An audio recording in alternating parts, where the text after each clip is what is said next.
Welcome to my channel. Consider 2 points floating in one-dimensional space. If you connect them, you get a line, right?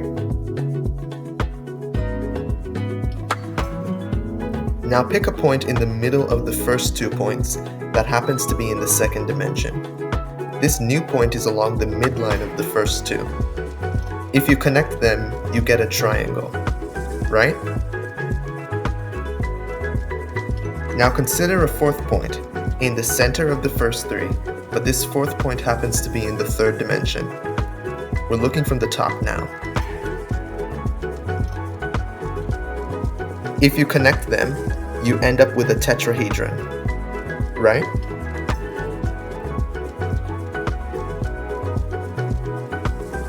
Now let's say there's a 5th point along the horizontal midline of the tetrahedron.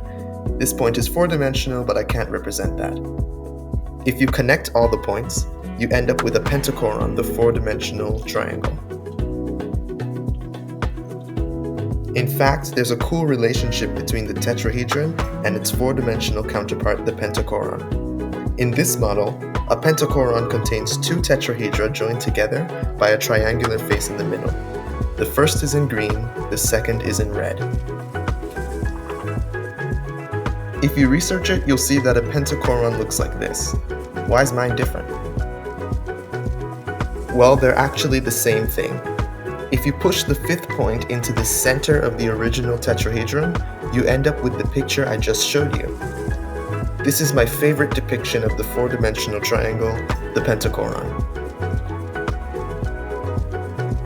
Thanks for watching. God bless.